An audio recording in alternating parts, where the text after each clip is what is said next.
مصطفیٰ رہبر اور رہنما، ان پہ جان ہے فدا ہے میرے خدا۔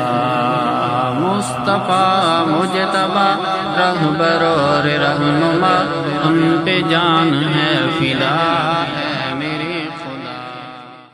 الشیطان الرجیم، بسم اللہ الرحمن الرحیم۔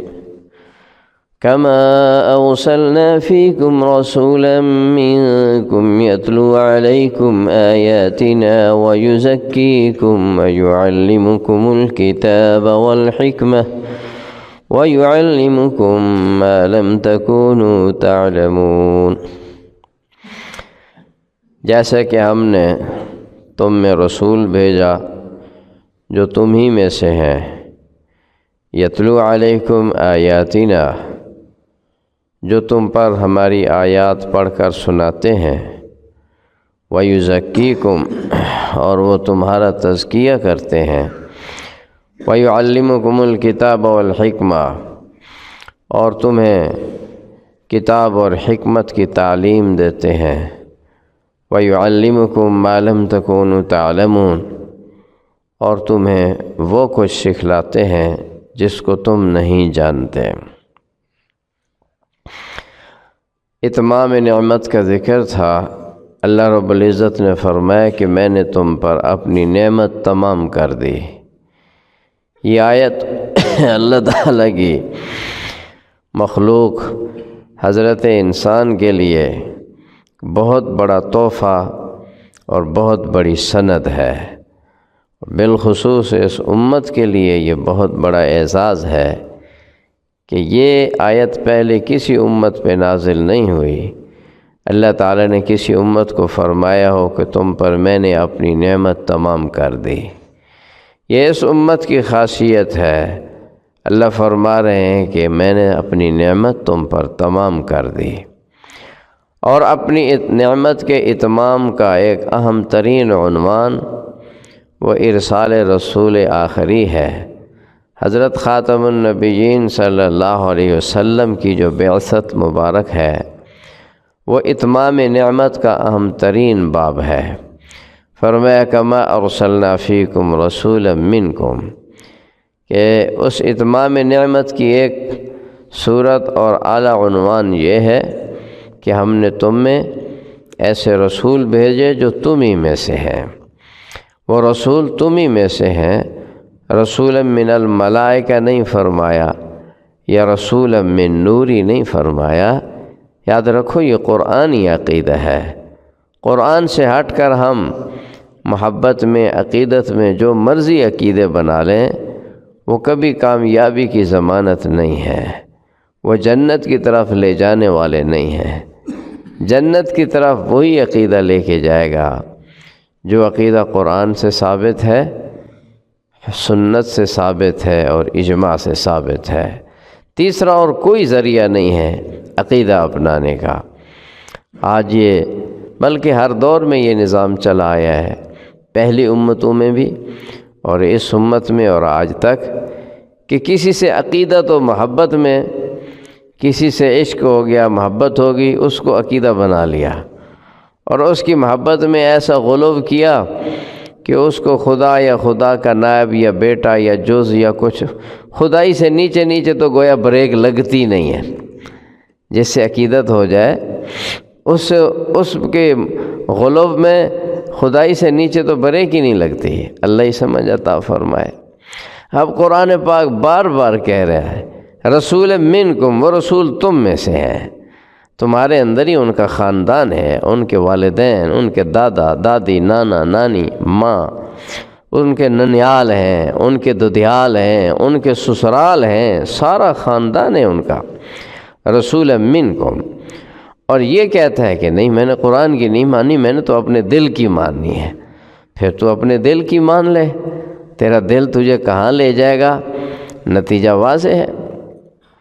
تو دل کی نہیں ماننی بھائی، قرآن کی ماننی ہے۔ رسول منکم، وہ رسول تم ہی میں سے تشریف لائے، اور ان کا فرائض منصبی میں سے اہم ترین کام کیا ہے؟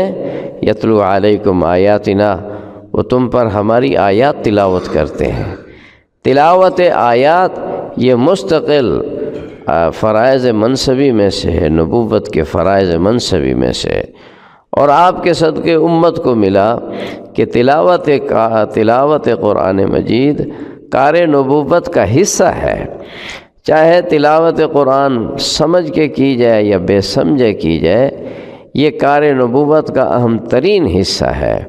اس کو معمولی چیز نہ سمجھا جائے اور اس سے لاپرواہی نہ کی جائے۔ ہر مومن جس نے کلمہ پڑھا ہے اس پر لازم ہے کہ روزانہ کچھ نہ کچھ تو قرآن کی تلاوت کر لیا کریں، روزانہ کی بنیاد پہ۔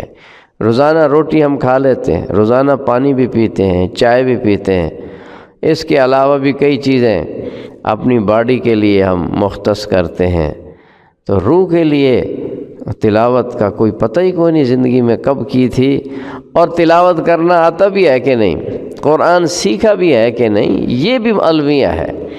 کتنے لوگ اچھے خاصے پڑھے لکھے وہ آتے ہیں جی دم کر دو، وہ کہتے ہیں کہ یہ صورتیں رات کو منزل سوتے وقت پڑھا کرو، جی میں تو قرآن پڑھا ہوا نہیں ہوں۔ ایک مسلمان اگر یہ کہے میں قرآن پڑھا ہوا نہیں ہوں، اس کو تو ڈوب مرنے کا مقام ہے کہ مسلمان ہے اور قرآن پڑھا ہوا نہیں ہے۔ تو کار نبوت کا اہم ترین حصہ یتلو علیکم آیاتنا، قرآن پاک کی تلاوت ہے۔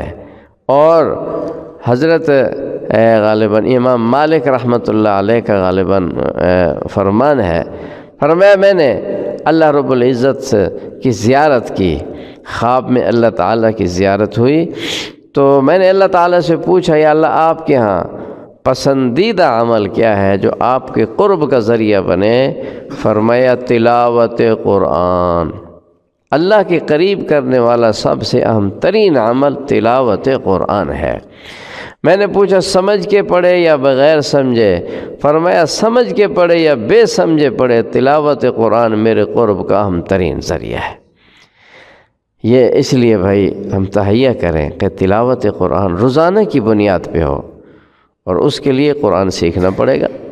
قرآن بے سیکھے اور غلط پڑھنے سے تو نہ پڑھنا بہتر ہے، کہ غلط پڑھنے والا تو دور گناہ کا وہ مستحق بنتا ہے۔ تو قرآن کی یہ فضائل لینے ہیں تو اس کے لیے ٹائم نکالنا ہوگا، سیکھنا ہوگا، اور شکر ہے سکھانے والے موجود ہیں، ہم پر الزام نہیں ہے، ہم موجود ہیں، سکھانے کے لیے تیار ہیں، اور مفت سکھانے کے لیے تیار ہیں۔ کاش کہ کوئی سیکھنے والا تو آئے۔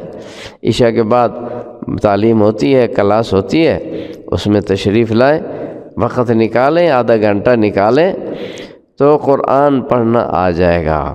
اور یہ عظیم عنوان اللہ سے محبت کا ذریعہ، زیادہ تلاوت ہو، جتنا زیادہ۔ ایسے لوگ آج بھی موجود ہیں، ایک صاحب کے بارے میں پتہ چلا وہ حافظ نہیں ہے، ناظر خان ہے، اور اس کے بہت بڑا کاروبار چلا رہے ہیں، اور 30-40 لوگ اس کے ماتحت کام کر رہے ہیں، ایک بہت بڑا اس کا وہ سٹور ہے۔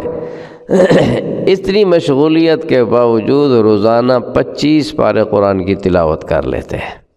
ہاں، خواتین گھروں میں گھر کے کام کاج کر کے روزانہ 5 پارے تلاوت کر لیتی ہیں، خواتین میں ایسی عورتیں موجود ہیں۔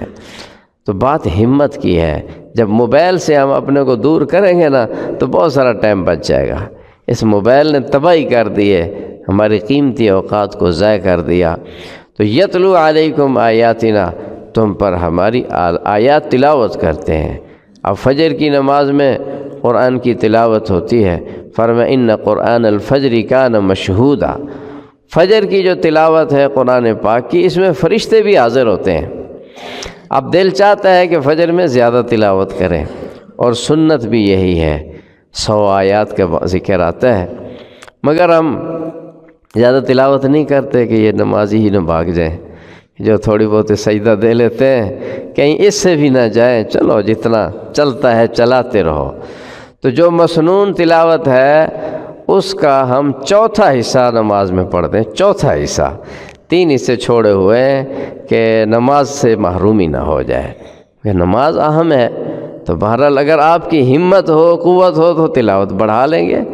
فجر کی تلاوت اللہ کو بڑی پسند ہے، فجر کی نماز کی تلاوت، اور دل بھی چاہتا ہے، تب یکسوئی سکون ہوتا ہے کہ بندہ پڑھے۔ اللہ اکبر کبیرہ۔ تو یتلو علیہم آیاتنا، تو آج سب بھائی تہیہ کریں کہ قرآن کی تلاوت روزانہ کی بنیاد پہ کرنی ہے اور سیکھ کے کرنی ہے۔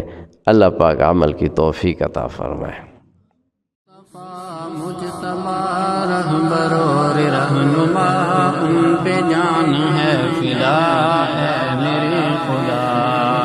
مصطفیٰ مجتبی رہبر اور رہنما، ان پہ جان ہے فدا ہے